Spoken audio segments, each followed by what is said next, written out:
Andrew Young come up for the Pledge of Allegiance. If everybody could please stand. Move your cover.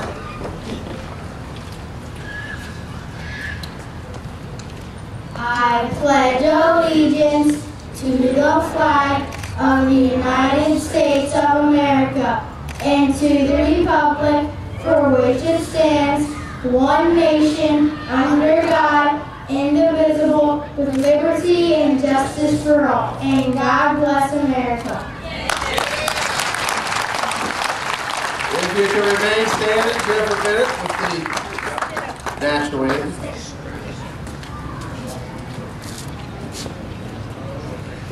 Oh, say, can you see by the dawn's early light what so proudly we hailed at the twilight's last gleaming, whose broad stripes and bright stars through the perilous fight o'er the ramparts we watched were so gallantly streaming, and the rocket's red glare, the bombs bursting in air, gave proof through the night that our flag was still there. Oh, say does that star-spangled banner yet wave o'er the land of the free and the home of the brave. And bow our heads as we come before Almighty God this day to give thanks. Gracious and everlasting God, God of promise and God of hope, see your people and see our hearts. Father, we thank you for the freedoms that we enjoy in this country, but we know that freedom is not free. Our prayers this day for all the men and all the women that sacrifice in harm's way. We thank you, Father God, for the families who sacrifice this time of separation. Father, they have removed you from the classroom and from the courtrooms. But Father, they can never remove you from our hearts. We shall remain forever one nation, under God. Amen. First of all, I want to thank everybody for showing up today. It's been a real shame if it just been Blaine and I standing here, along with Terry. Would have been it. I do want to announce one thing, and that is, I don't know if you've heard about this wonderful statewide referendum petition that will change the law that happened about giving in-state tuition to illegal aliens. This is being signed. There's a table right back there. Terry's back there. She's waving her arms. If you happen to come up here and speak, I have my name on it, Blaine Young's name on it. If you want to sign ours, then feel free to do that. But if not, see Terry in the back. She's up at the top at a nice little table. First of all, I want to just thank you guys. I want to remind you something that we talked about just a little earlier if you haven't been here. 236 years ago today, Paul Revere began his famous ride warning American colonialists that the British were coming. I wonder who he would be warning us about today. Today we embark on a new ride. The Tea Party Express is rolling over the country, but we are no longer warning of the British. But now it seems like we have to warn ourselves of our own government. Today in Maryland, most of our legislators care more about the people who are in our country illegally than they do for the tax-paying citizens. Today, Congress cares more about what's in it for them, not what's best in the interest of the country, our state, or our county. Spending is out of control. You and I don't have the luxury of increasing our debt level. we have to cut our spending. If you listen to the program, you realize I had a wonderful opportunity to go to Phoenix, Arizona to watch my son in a national competition. But when I looked at my budget, I realized I couldn't go. My wife and I had made a hard decision not to go, and it's something that really, really bothers us. The government doesn't have to worry about that. They just keep on spending. You heard with Scott McCaskill earlier that the world is looking to downgrade America. And that cannot happen. That's right. Not on our watch. America will not be downgraded. I want to start off with reading something. I attended an event over the weekend that was honoring John Hanson. It's done by the Sons of the American Revolution. It was America's Creed. Some of you probably have heard of this.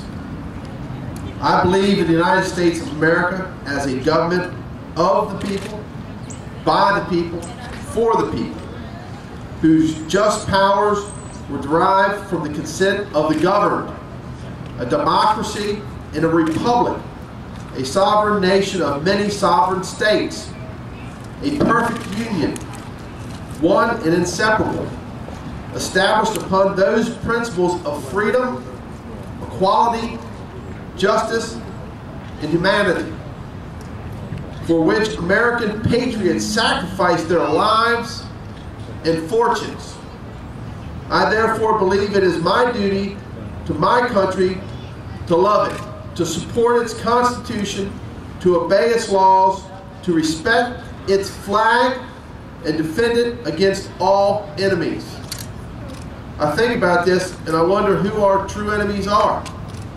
Sometimes I think it's enemies within our own borders that just don't get it, that don't understand what the Constitution is all about. It's not about the government being the cure-all and end-all for everything.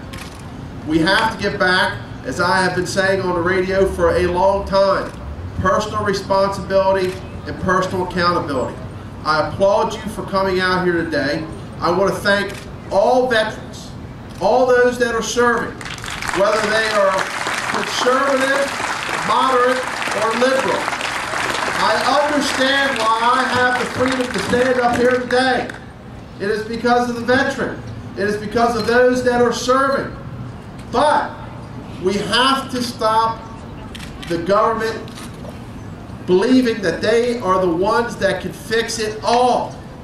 We will fix it with hard work, perseverance. You know how to balance your own household budgets. Businesses have figured out how to balance their budgets and keep open the doors. The government has to stop thinking that they create a job. They stop a job from being created. They need to stop the regulations, the fees, the taxes. They don't need to pass on future debt to the next generation and that generation beyond. It is not rocket science. Otherwise, we'd be rocket scientists. It's easy, it's simple to figure out, but you have to make tough decisions. The reason why I'm back in politics is because of you all. And I am so happy that I pledged, that I said, for that office, I'm only going to serve one term. And let me tell you something, no one enjoys making those tough decisions. No one revels in them or celebrates in them. But you cannot spend more than you take in. Common sense, you have to live within your means. You look at your revenues, you look at your expenditures. Then you have to get things in line. I take no pride in signing a petition on a bill that will send a referendum what my father voted for, to give in-state tuition to illegal aliens. But I sign it with pride because that is our right, and what happened there was wrong. Illegal is illegal. We did not ask you to go to Annapolis and make our problems worse. We asked you to go to Annapolis and fix the issue. Stop the spending.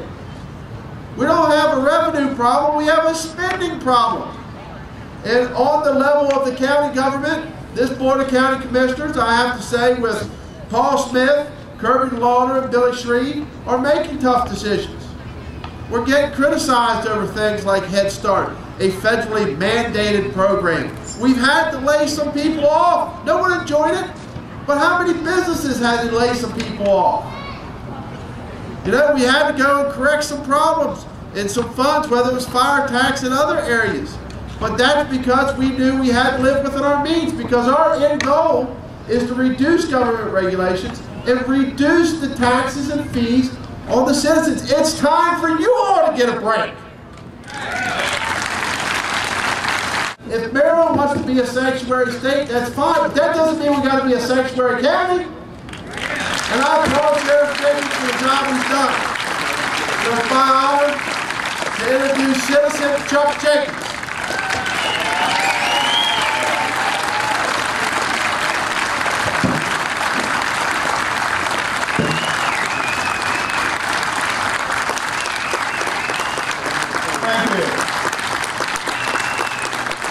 Thank you.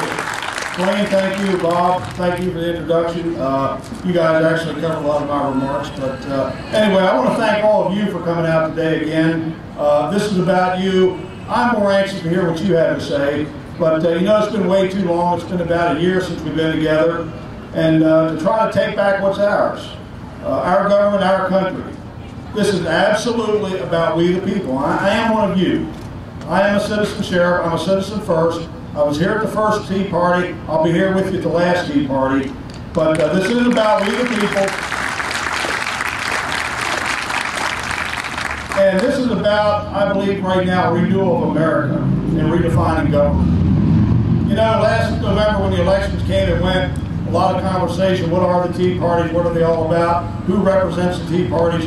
You know, the Tea Party is us. The Tea Party is a small businessman, working class America, blue collar, the mechanic, the firefighter, the police officer, you know, the landscaper. That's what this is all about. And it's about those who represent us need to be placed into office. And the first thing I want to do again is mention to thank and recognize every veteran. Veterans, again, thank you for your service. Those listening, thank you. And I want to thank and recognize everybody that's serving today, because as we sit here this afternoon, I really believe that we are in a war for our survival. This is not like anything we've ever dealt with before, not like any fight we've ever had before. We are fighting a radical ideology and a belief that is bent on destroying America and Western civilization. That's what we've got to keep in mind. We've got to stay the course on this. You know, the Tea Party is going to be part of a much larger movement across America. It's about middle-class working America. It's about the small to mid-sized business. It's about you and I keeping what we have worked and worked for a lifetime to build and acquire. It's about regaining what America has stood for. The opportunity for a good life, good jobs, prosperity, to achieve whatever you care to achieve in your life. You know, the very foundation of our Constitution is based on the principles of good moral values, a belief in God, the rule of law, and a strong work ethic. And we've turned our backs to all of that. We've turned our backs to that. Unless we can turn this government around and this economy around very soon at all levels, county, state, federal, at all levels, we are going to face economic and social collapse.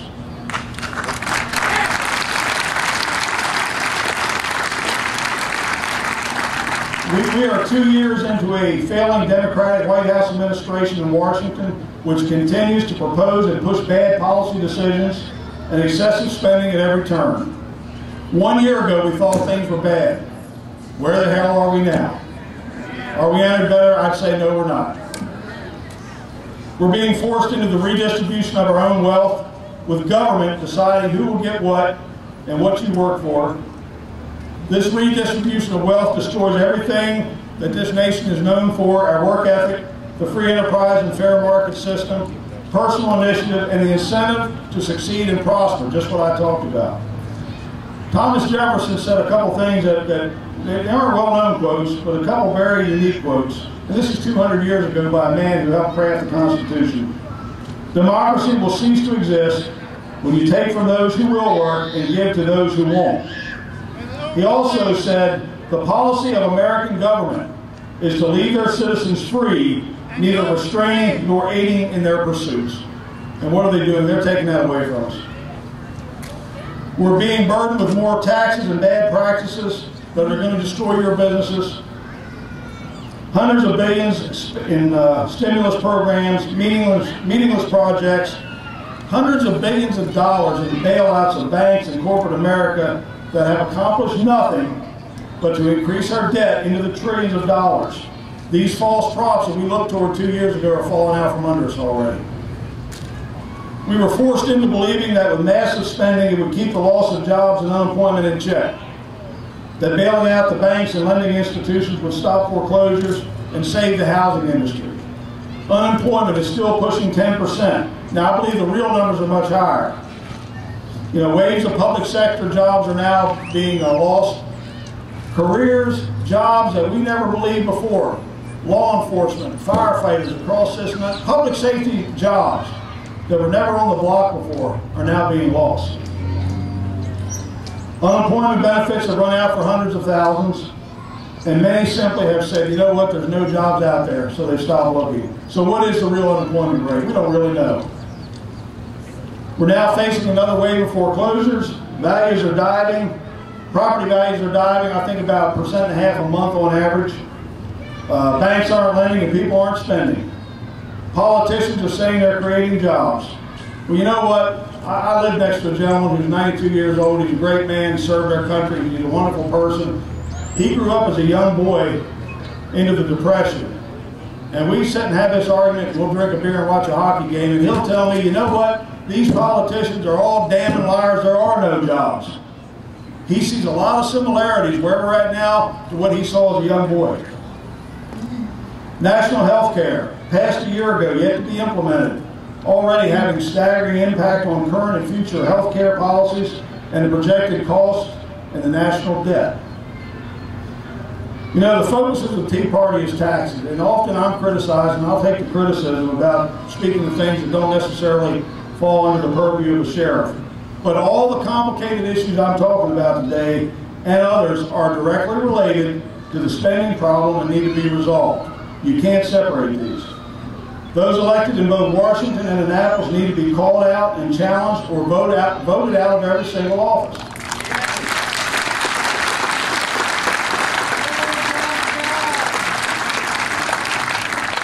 These tough decisions need to be made on government spending, increasing efficiencies, like we're doing some up here in Frederick County right now, illegal immigration, public safety inside our border states, national security, and Social Security, just to name a few. There was some turnaround in the last election. We gained a little headway. We got some good people in the House of Representatives. But again, what we're seeing right now are elected officials posturing in their decisions, and they vote by not what is right, but what they believe will gain votes in the next election. This is where we're headed again. You know, as I see it from where I sit, there are a few directions of ideas where federal government should stand firm. Number one, we cannot afford Congress to raise the debt ceiling and sacrifice our future with the limitless debts and enormous taxation that will in a very short time collapse this country. We can't allow that. That's right.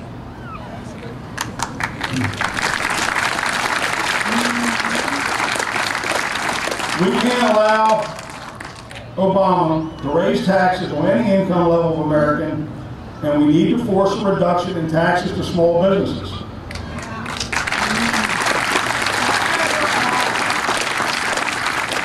The only thing that more taxes will do is choke off investment capital, choke off profits, and then the creation of those jobs that are promised by politicians won't exist.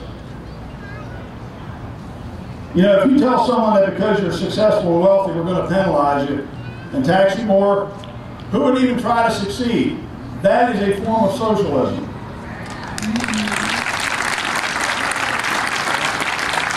You know, just a few months ago, Obama says, I'm going to reinstate the Bush tax cuts for political reasons. Now he's saying, I'm going to raise the taxes on the wealthy. What's he really mean? The federal government has to find huge spending reduction in ways that do not completely destroy Social Security, Medicare, and other worthwhile long-promised programs. I believe that can be accomplished with people sitting down, looking what is reasonable. We've all got to share some pain in this thing. We've all helped get us to where we're at. We've all got to share a little bit of the pain.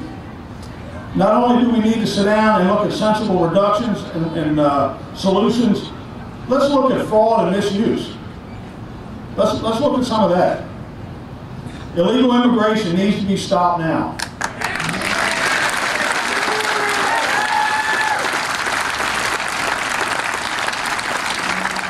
Both through the immediate securing of our borders and through tough enforcement efforts at every level.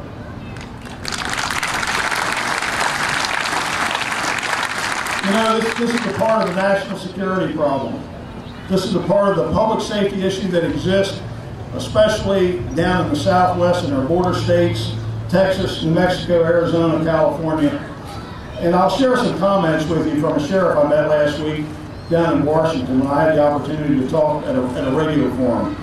It gave me the opportunity to go out there and get on talk radio shows that are broadcast across this nation, and you know what? They know what we're doing back here in Frederick County. They know what we're doing.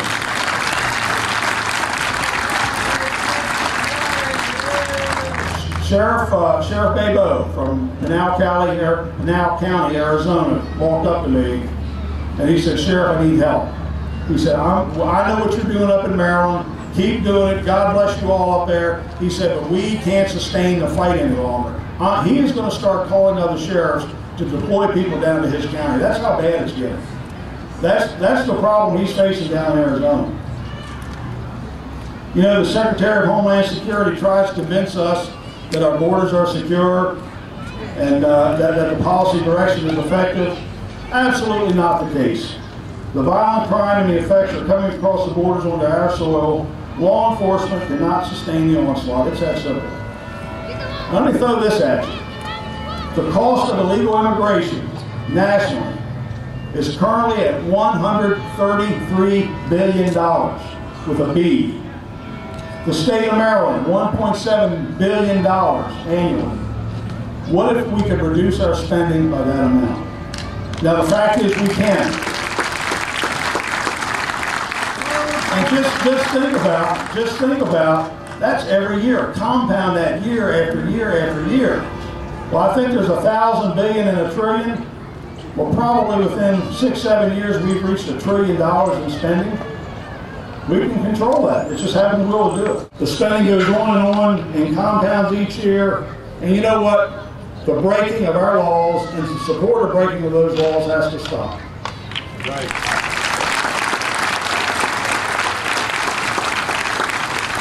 I think there's huge amounts of discretionary federal and state government spending that has to be largely eliminated.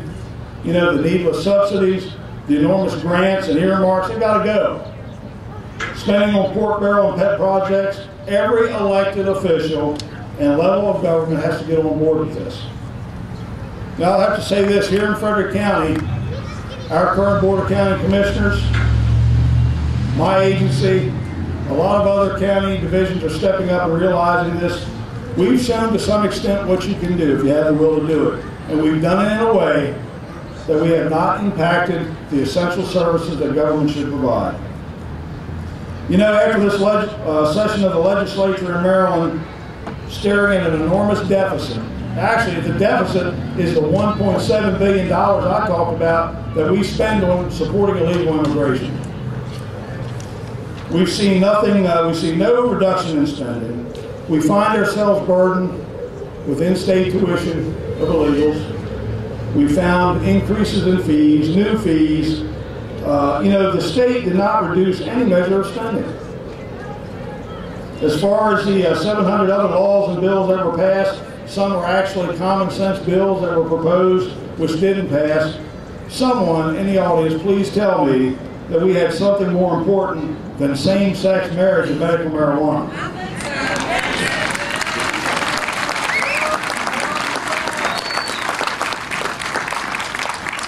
You know, the governor of Wisconsin, fighting the battle against collective bargaining and the unions. The unions are crippling a lot of arenas in government, a lot of areas of government.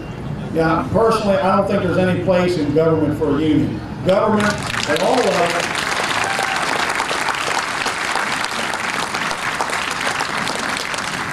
Sure, there's industries, there's trades, there is a place for a union in the private sector, but that's for the private sector to deal with. But in government, we've always had great benefits, competitive salaries, all the good things, stable jobs.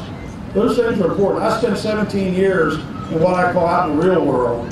Came into government, I've always had good benefits. So I think we've got to do something to get a handle on the collective bargaining. I've got 3 groups of people that I deal with.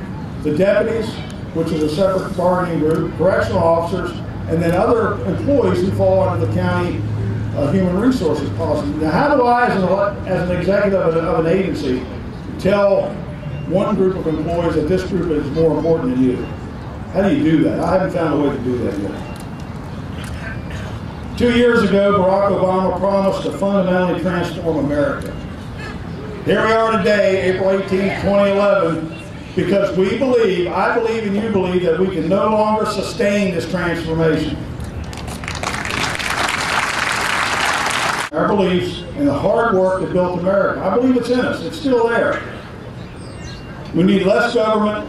We certainly need less taxation. And not one of us minds paying our fair share. I believe that. Not one of this crowd thinks that we should not pay our fair share. It's not a problem of taxation. It's a problem of overspending. So in looking at future elections,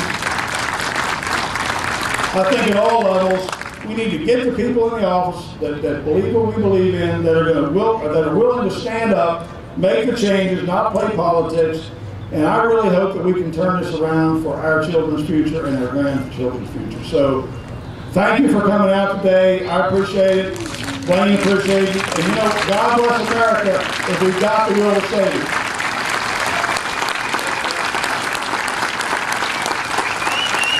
We were at that height with those numbers. And then we got Congress back. And everybody wants to now revel in that success and go back to being busy. I'm too busy because I have to work. I'm too busy because I have kids. We can't, because I'm telling you, we got more to take back. And if we don't keep moving forward, they're going to take back what we've got so far. So you got to keep spreading the message, as Craig said, whether it's the internet, whether it's calling a friend, whether it's sending letters to the editor, whatever it is, make sure you sign that petition back there.